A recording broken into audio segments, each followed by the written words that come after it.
Você já duvidou do amor de Deus sobre a sua vida? Nós estamos em meia série As Perguntas que Deus Fez e nós avançamos nesta manhã lá para o livro de Malaquias, o último livro do Antigo Testamento, e tem uma pergunta muito preciosa que Deus faz para o seu povo que carrega um grande ensinamento. Veja só, capítulo de número 1, versículo 2 de Malaquias. O Senhor diz: eu sempre os amei, faz essa afirmação.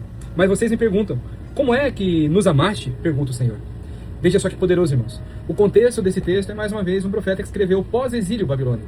Após já o povo ter retornado do seu tempo ali, do seu tempo de exílio, de escravidão, podemos chamar assim, dessa mesma forma, havia sido construído ou reconstruído já o templo, as muralhas, a cidade havia sido reconstruída, claro que não com a mesma formosura, afinal, não seria possível fazer da mesma forma como no início. Os recursos já não eram o mesmo, a motivação das pessoas já não era a mesma, mas o Senhor assim permitiu que eles pudessem voltar a ter uma vida normal. O povo olhava para aquela situação ali, naquele momento, e julgava que talvez o Senhor não os amasse como deveria, pelo fato de eles não terem a mesma condição de vida, o mesmo nível de vida que eles tinham antes do exílio.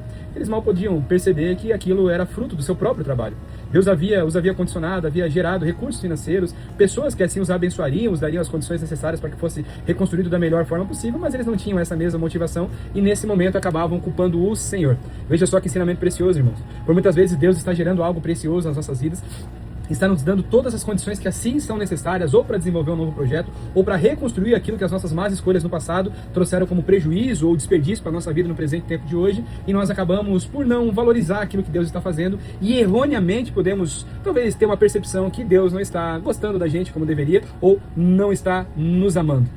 O Senhor, ele traz uma exposição, traz a lembrança do povo. Ele fala, não era Esaú, ali no versículo 2 ainda, não era Esaú, irmão de Jacó, mas eu amei Jacó, eu amei aquele qual eu tinha um propósito para o nascimento. E assim somos eu e você.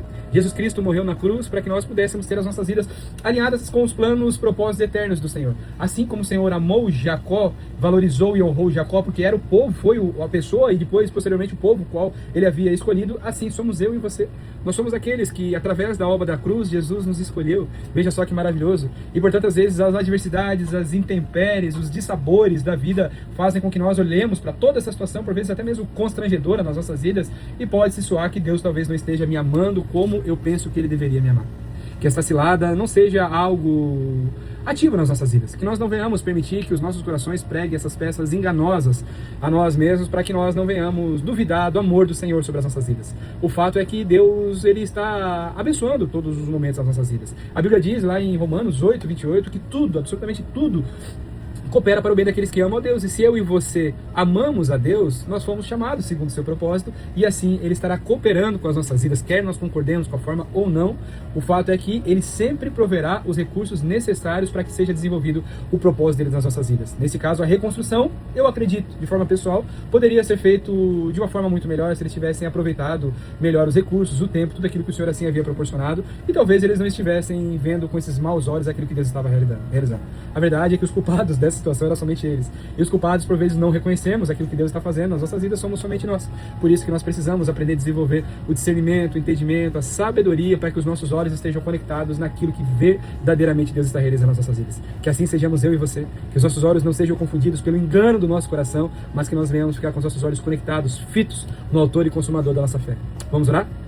Pai, nós queremos, nesta manhã, antes de qualquer petição, queremos te agradecer, Pai.